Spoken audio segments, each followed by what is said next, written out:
আমাদের বড় মেয়ে কাজলের তো প্রায় বিয়ের বয়স হয়েই গেছে, ওর জন্য এখন ছেলে দেখা উচিত। হ্যাঁ, তুমি একদম ঠিক বলেছ, কিন্তু কাজল যে কালো, ওকে কেউ বিয়ে করতেই চাইবে না। তুমি আগে ছেলে তো খোঁজো, পছন্দ করা না করাটা হচ্ছে পরের কথা। ঠিক আছে, আমি এখন তাহলে কাজে গেলাম, ফিরতে দেরি হতে পারে। কাজল আর মিষ্টি দুই বোন। কাজলের মন যেমন সরল, মিষ্টির মন ঠিক তার উল্টো। তার দিদি কালো বলে সে তার দিদিকে সবসময় খোঁটা দিয়ে কথা বলতেই থাকে। এই বোন, চল আমরা আম গাছের তলায় যাই। আমি কাল দেখেছি অনেক আম পেকেছে, একদম টুকটুকে হয়ে আছে।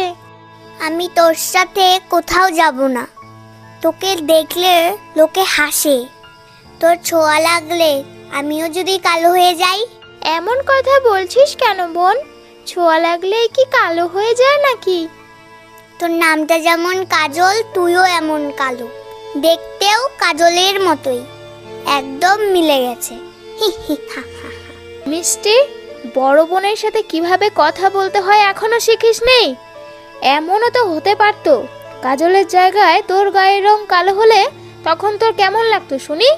মা, ওকে কিছু বলো না, এত বকা দিয়ে কি হবে? ও তো ছোট, এখনো এত কিছু বোঝে না। তুই বাড়িতে থাক বোন, আমি গিয়ে আম নিয়ে আসছি। তখন কাজল আম আনার জন্য যাচ্ছিল।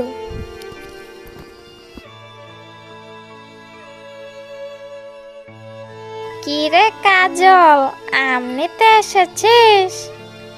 হ্যাঁ কাকিমা। এখন কি আম দিয়েও ফেস প্যাক বানাবি নাকি? আম দিয়ে ফেস প্যাক কেন বানাবো? আম তো খাওয়ার জন্য নিয়ে যাব। কোনো কিছুতে মনে হয় বাদ রাখিস নি মুখে লাগানোর, কয়লা তো কয়লাই রয়ে গেল। আমি কালো বলে আমাকে নিয়ে হাসাহাসি করতে বুঝি খুব মজা লাগে? আমি যদি তোর মতো কালো হতাম তাহলে নদীতে ডুবে মরে যেতাম। তাহলে তুমি কি এখন আমাকে মরে যেতে বলছো? সেটা কখন বললাম? বাবা, তোকে দেখা যায় কোনো কথাই বলা যায় না। কাজল আম না নিয়ে আম গাছের নিচে মন খারাপ করে বসেছিল।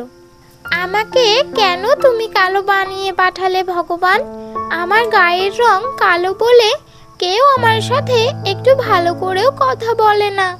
মানুষের কথা না হয় বাদই দিলাম, নিজের বোনটাও বলে আমার ছোঁয়া লাগলে নাকি ও কালো হয়ে যাবে। কাজল রোজ রোজ খুব কষ্ট পেত। তখনই আম গাছটা বলে উঠল, ছোট্ট মেয়ে, তোমার এত কষ্ট কিসের? আমি সত্যি আগে জানলে যেভাবেই হোক তোমাকে সাহায্য করতাম। কে তুমি? তুমি কথা বলছো যে? আরে ভয় পেও না, আমি হলাম আম গাছের রানী।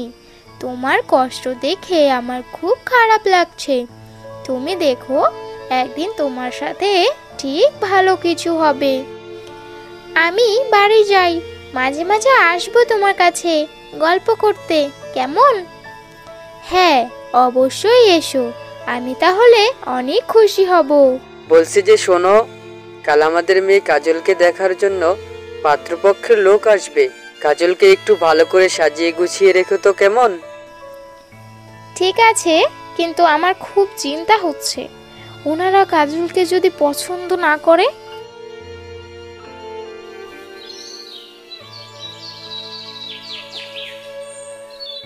পরের দিন সকালে পাত্রপক্ষ দেখতে আসলো।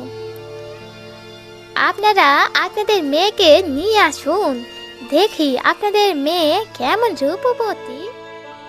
তারা কাজলকে দেখার পর বলল, এ কি, এ মেয়ে তো কড়াইয়ের কালির থেকে বেশি কালো। আমার এত সুন্দর ছেলেটা এমন কালো মেয়ে বিয়ে করবে? ছি ছি ছি। হ্যাঁ, আমরা মানছি যে আমাদের মেয়ে একটু কালো, কিন্তু অন্য দিক দিয়ে ওর অনেক গুণ আছে। একটু কালো মানে? এ তো পুরো কয়লা। না না, আমরা এ বিয়ে দেব না।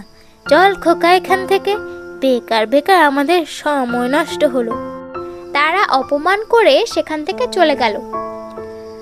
আমি এটারই চিন্তা করছিলাম, যে জিনিস নিয়ে ভয়ে ছিলাম ঠিক সেটাই হলো।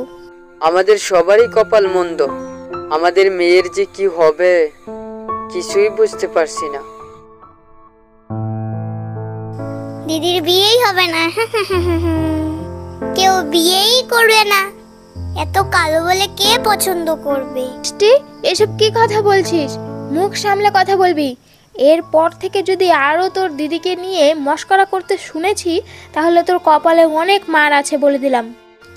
মা, ওকে বলতে দাও, ও তো ঠিকই বলেছে। তোর যেটা মনে আসবে সেটাই বলিস বোন, আমার শুনতে অনেক ভালো লাগে। তখন কাজল আবার মন খারাপ করে আম গাছের কাছে গেল। কি হয়েছে তোমার? আজকে আবার মন খারাপ? নিশ্চয় তোমাকে নিয়ে লোক হাসাহাসি করেছে। তখন কাজল সেই আম গাছকে সবকিছু খুলে বলল। আহারে, তোমার সাথে তো খুব অন্যায় হচ্ছে, আমার আর সহ্য হচ্ছে না। এই নাও, এই ফলটা তুমি বাড়ি নিয়ে যাও। এই ফল কোনো সাধারণ ফল না। রোজ রাতে এই ফল এক কামড় করে খাবে, তারপর দেখবো তোমার এই কালো গায়ের রং কোথায় যায়। আচ্ছা, আমি বাড়ি যাই তাহলে। গাছের রানী তো বলল আমি নাকি এই ফল খেলে ফর্সা হয়ে যাব। ভগবান তো একেবারে জন্মের কালো বানিয়ে দিয়েছে আমাকে।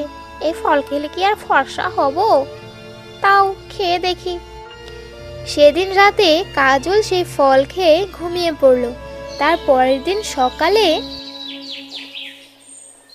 কি রে কাজল, তুই কি মুখে কিছু মেখেছিস নাকি? তোকে তো খুব সুন্দর লাগছে, একদম রাজকন্যার মতো। দিদি নিশ্চয়ই মুখে কিছু লাগিয়েছে, না হলে এক রাতের মধ্যে এত ফর্সা কিভাবে হলো? আমাকে তো জানতেই হবে। তোমাকে অনেক অনেক ধন্যবাদ আম গাছের রানী। আজ আমি অনেক খুশি। তোমাকে খুশি দেখে আমারও অনেক ভালো লাগছে। আমার কাল সারা রাত ঘুম হয়নি। তুমি এখন বাড়ি যাও, আমি একটু ঘুমাই। ঠিক আছে।